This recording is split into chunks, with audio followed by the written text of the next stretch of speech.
देखिए, आज का हमारा टॉपिक है मैट्रिसेस। ठीक है, इसमें बहुत सारे पॉइंट्स हमें देखना है। सबसे पहले हम देखेंगे मैट्रिक्स। मैट्रिक्स का प्लूरल मैट्रिसेस।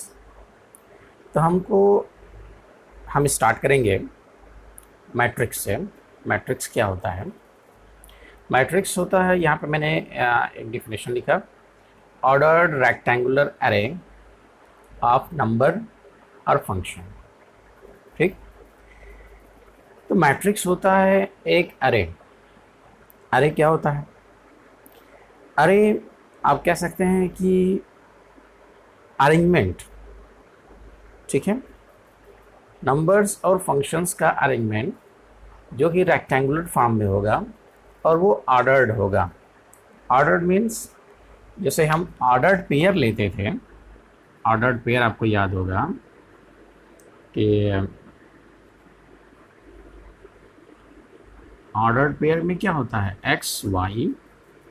तो एक्स वाई में ऑर्डर, इसको ऑर्डर्ड पेयर इस क्यों क्यों बोलते हैं? क्योंकि एक्स और वाई का कहीं कोई एक पर्टिकुलर प्लेस होता है। इसका एक ऑर्डर होता है कि पहले एक्स आएगा, उसके बाद वाई आएगा। एक्स कहाँ पे आएगा, वाई कहाँ पे आएगा। उसी तरीके से यहाँ पे जो ऑर्डर्ड एरे है, और वो भी रेक्टेंगुलर, नंबर्स और फंक्शंस का। अब हम उसको यूँ समझ लें कि हमने ऐसे एक ब्रैकेट बनाया, जैसे यहाँ पे एक स्मॉल ब्रैकेट बनाया, यहाँ पे हम ऐसे हमने ब्रैकेट बनाया, यहाँ पे कुछ रो ऐसे लिखें।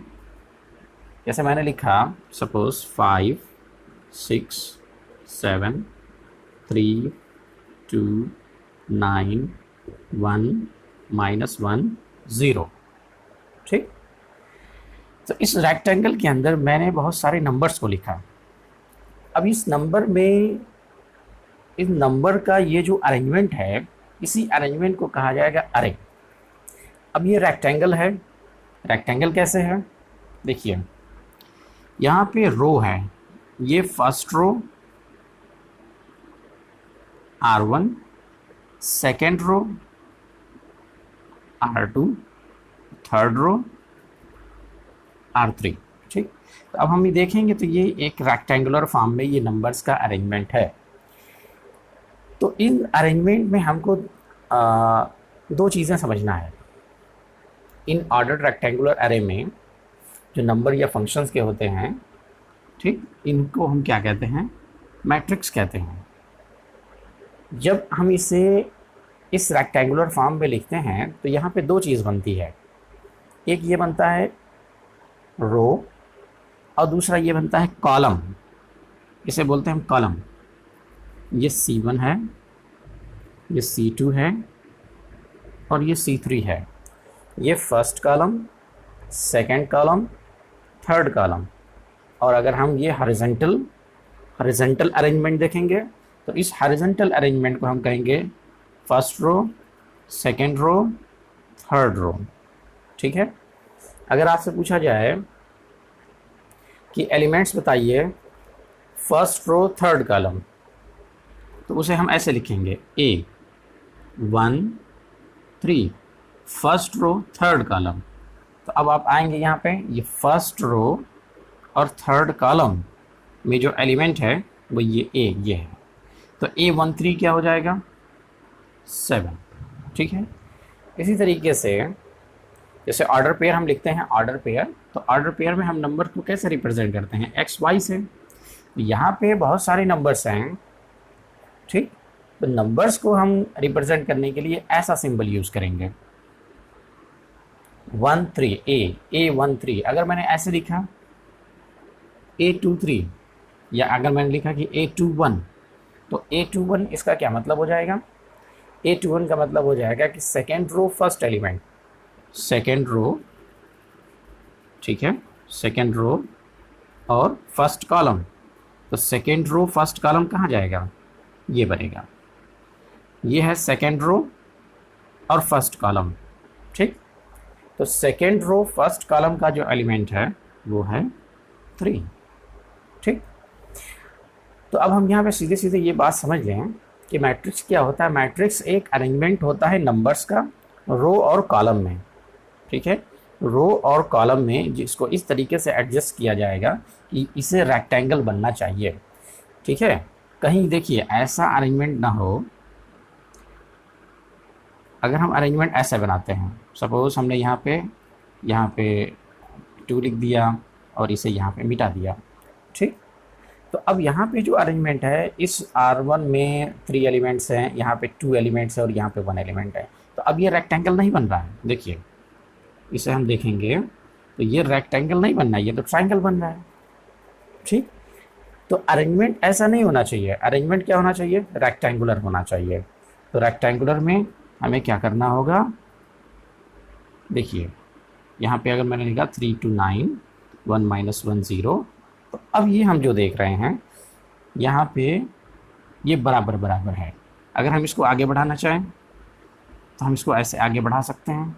मान लीजिए मैंने यहाँ पे लिखा 0 2 2। तो अब हम यहाँ पे देख रहे हैं कि इन सभी लाइंस को अगर हम मिला दें, यानी सभी नंबर्स को आपस में अगर हम मिला दें, तो ये क्या बनाएगा? ये एक रेक्टेंगल बनाएगा। तो जो अरेंजमेंट होना चाहिए वो रेक्टेंगुलर होना चाहिए, ठीक है। अब इसमें टोटल नंबर ऑफ रो, अब देखिए रो जो रेक्टेंगुलर अरेंजमेंट होगा उसमें हमको 2 चीज़ देखना है कि टोटल नंबर ऑफ रो कितने हैं, टोटल नंबर ऑफ कॉलम कितने हैं। तो इसमें R1 R2 और ये R3। तो 3 row 4 column, first row, second row, third row, first column, second column, third column, fourth column, ठीक। तो ये हमारा क्या हुआ? ये अरेंजमेंट एक रेक्टेंगुलर एरे है, वो भी ऑर्डर्ड यानी कि 5 फिर 6 फिर 7 फिर 0, ठीक है। यानी ये किसी खास ऑर्डर्ड के थ्रू यहाँ पे रखा गया होगा, ठीक। और जब हम नंबर्स को रखेंगे तो रखने के बाद एक रेक्टेंगल जैसा अरेंजमेंट बनना चाहिए। तो इस रेक्टेंगल जैसे अरेंजमेंट को हम क्या कहेंगे? मैट्रिक्स, ठीक। तो अब हमने देखा कि मैट्रिक्स क्या होता है। मैट्रिक्स को हमने देख लिया। फिर उसके बाद हमें देखना है ऑर्डर ऑफ मैट्रिक्स। तो ऑर्डर ऑफ मैट्रिक्स में हम ये देखेंगे कि नंबर ऑफ रो और नंबर ऑफ कॉलम कितने हैं। देखिए अब इसी मैट्रिक्स को देखिए ज़रा, इसमें नंबर ऑफ रो बताइए। Number of row, first row, second row, third row. तो number of row 3। Number of column,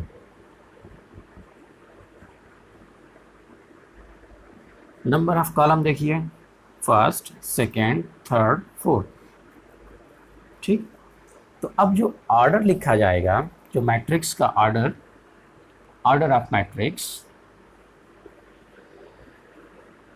order of matrix, उसे ऐसे लिखेंगे 3 क्रॉस 4, ठीक है।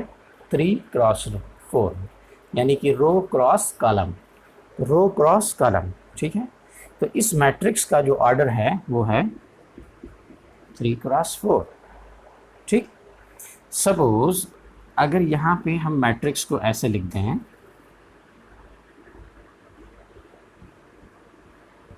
अगर हमने मैट्रिक्स को लिखा सिर्फ यहाँ तक,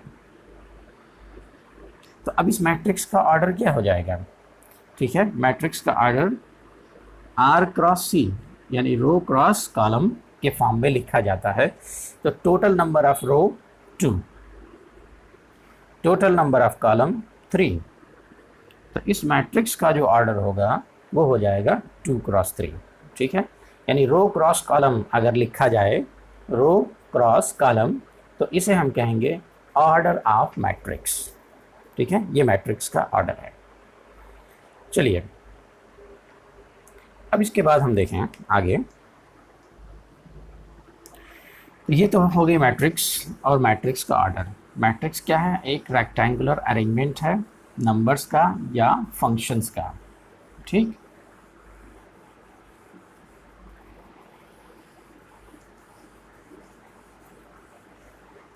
अब यहाँ पे चलते चलते आपको एक चीज़ याद रखना है कि जब हम मैट्रिक्स का सिंबल बनाएंगे यानी एलिमेंट्स का, तो इसे हम ऐसे लिखेंगे A11, A12, A13, A21, A22, A23, ठीक, A31, A32, A33 और इसी तरीके से ये चलता रहेगा। ठीक है, देखिए A11 का क्या मतलब, A11 का मतलब कि वो एलिमेंट जो फर्स्ट रो फर्स्ट कॉलम में है, first row first column. A12 first row second column, first row का एलिमेंट है, सेकंड कॉलम के अंदर है। ठीक है, फर्स्ट रो थर्ड कॉलम। A32 का मतलब कि थर्ड रो और सेकंड कॉलम के अंदर ये एलिमेंट है। तो अब हम जो एलिमेंट का सिंबल लिखेंगे वो सिंबल इस तरीके से लिखेंगे, ठीक, ताकि हमें पता चले कि ये कौन से रो और कौन से कॉलम में ये आएगा। ठीक, चलिए, बहुत अच्छी बात है, इसे हम याद रखेंगे। तो हमने देखा कि मैट्रिक्स क्या होता है, मैट्रिक्स का ऑर्डर क्या होता है, मैट्रिक्स के एलिमेंट्स का सिंबल क्या हम लिखेंगे, किस तरीके से हम इसे बनाएंगे। ठीक, ओके। अब हम आते हैं टाइप्स ऑफ मैट्रिक्स में। तो टाइप्स ऑफ मैट्रिक्स में सबसे पहले हम देखेंगे कॉलम मैट्रिक्स। देखिए कॉलम मैट्रिक्स क्या होता है।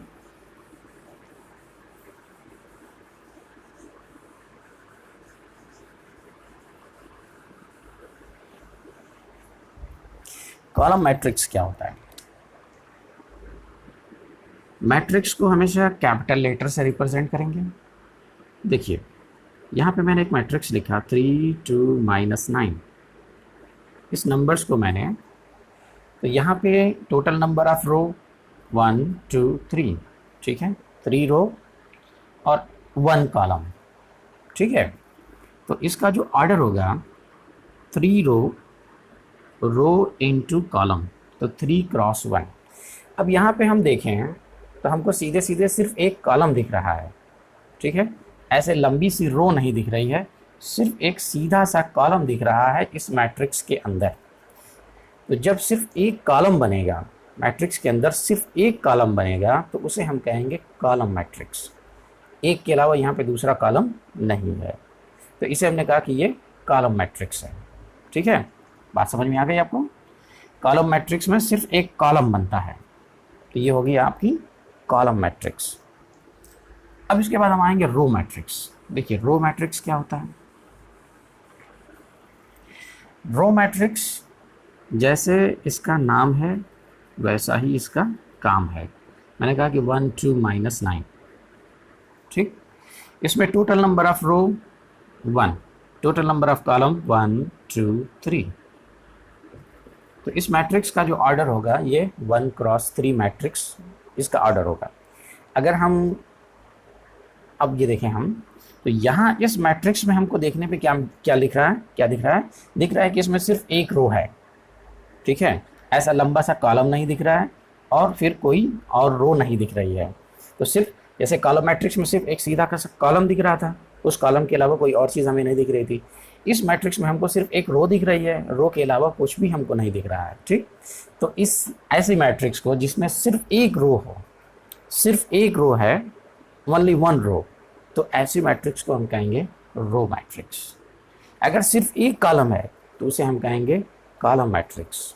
ठीक, अब देखिए स्क्वायर मैट्रिक्स कैसा होता है। स्क्वायर मैट्रिक्स, स्क्वायर मैट्रिक्स का मतलब ये हुआ कि जिसमें रो और कॉलम सेम हो, तभी तो वो स्क्वायर बनेगा, यानी जिसकी लेंथ और विड्थ दोनों बराबर हो, ऐसी मैट्रिक्स को हम कहेंगे स्क्वायर मैट्रिक्स। जैसे मैंने कहा कि 1 -2 1 0 2 1 1 1 2। ठीक, यहाँ पे मैंने कुछ नंबर्स को लेकर के एक मैट्रिक्स बनाया, ठीक, यानी एक अरेंजमेंट बनाया।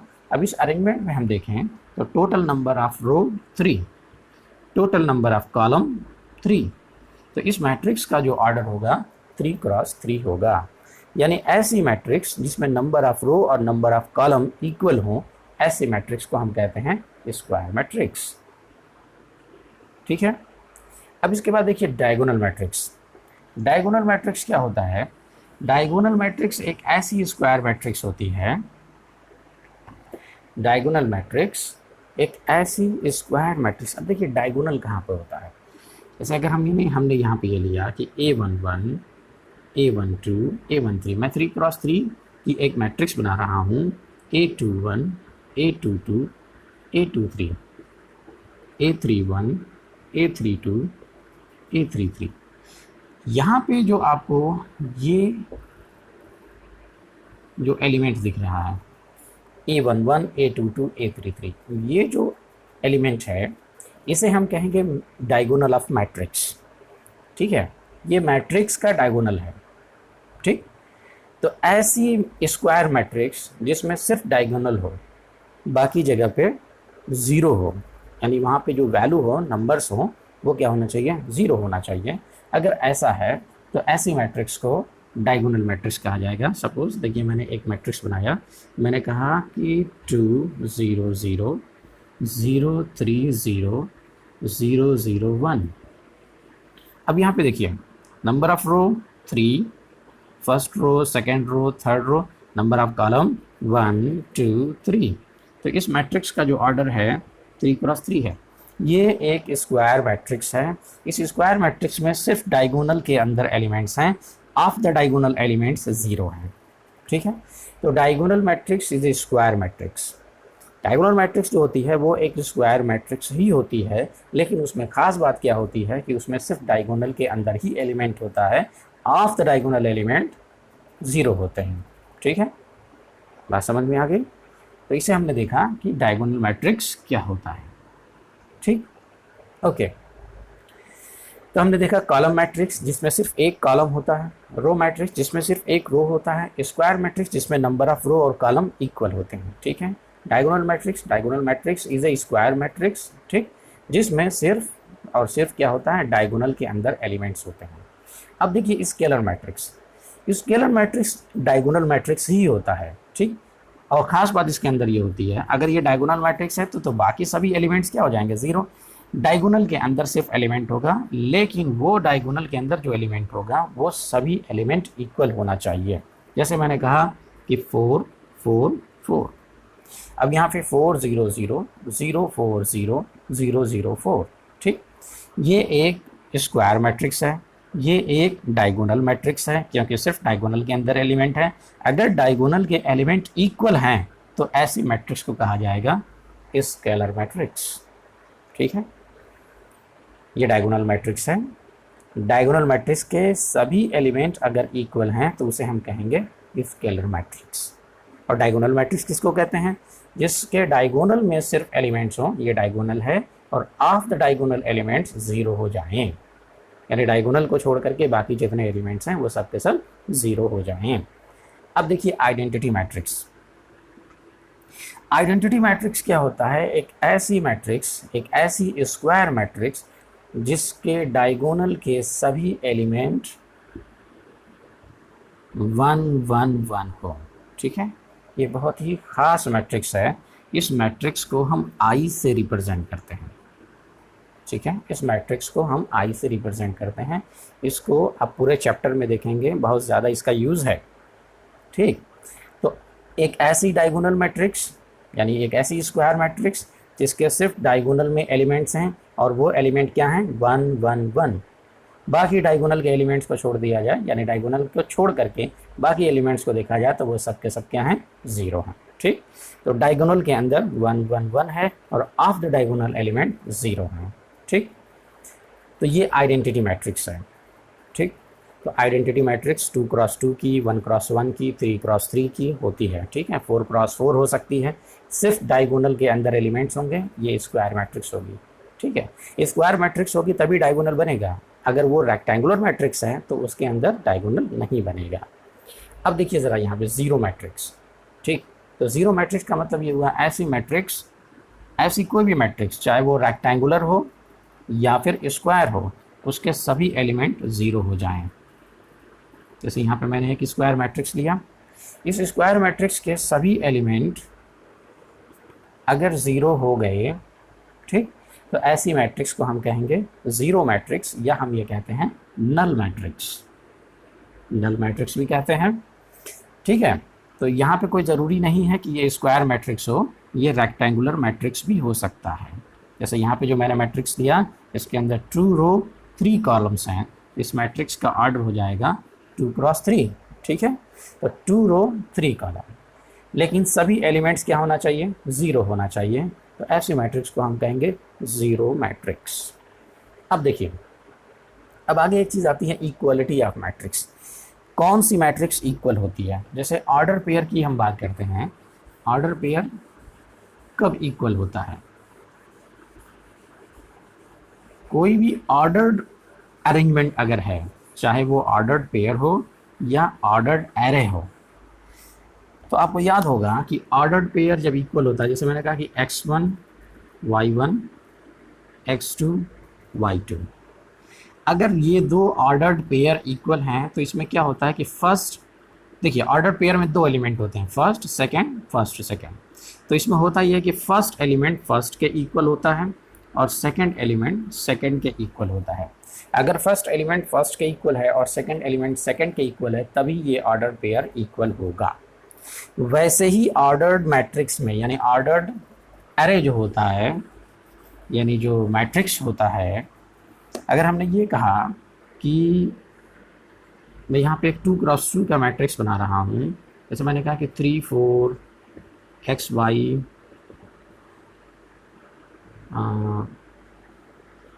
पी क्यू 5 4, अगर ये दो मैट्रिक्स इक्वल है, ये 2 क्रॉस 2 की मैट्रिक्स है, ये भी 2 क्रॉस 2 है, यानी कि number of row and number of column दोनों ही 2 हैं, स्क्वायर मैट्रिक्स है। देखिए कभी भी जो मैट्रिक्स इक्वल होगी तो दो मैट्रिक्स, अगर ये मैट्रिक्स ए है, ये मैट्रिक्स बी है, अगर ये दोनों मैट्रिक्स इक्वल हैं तो इसका मतलब ये हुआ कि दोनों सेम ऑर्डर की मैट्रिक्स होनी चाहिए। सबसे पहली बात, जब मैट्रिक्स इक्वल होती है तो उसके जो करस्पॉन्डिंग एलिमेंट्स हैं, ठीक है, फर्स्ट एलिमेंट फर्स्ट के इक्वल होगा। जैसे यहाँ पे 3 है और यहाँ पे p है, तो हम ये कहेंगे कि p की वैल्यू 3 होगी। अगर यहाँ पे 4 है, यहाँ पे q है, तो q की वैल्यू 4 होगी। यहाँ पे x है, यहाँ पे 5 है, तो x की वैल्यू 5 होगी। और यहाँ पे y है, यहाँ पे 4 है, तो y की वैल्यू 4 होगी, ठीक है। यानी करस्पॉन्डिंग एलिमेंट्स को आपस में इक्वल होना चाहिए, ठीक। ऐसे हमने लिया, दो मैट्रिक्स आपस में इक्वल तभी हो सकती है जब उसके करस्पॉन्डिंग एलिमेंट्स इक्वल होंगे। ये फर्स्ट एलिमेंट फर्स्ट के, ये a11 है और ये भी a11 है, तो a11 a11 के इक्वल, ठीक है, a12 a12 के इक्वल, a21 a21 के इक्वल और a31 a31 के, सॉरी a22 a22 के इक्वल होना चाहिए।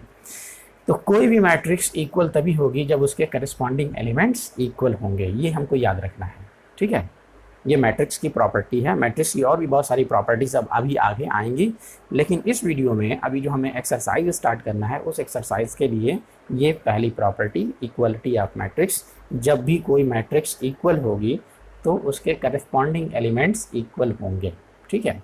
जैसे मान लीजिए कि एक एग्जाम्पल मैं और ले रहा हूँ,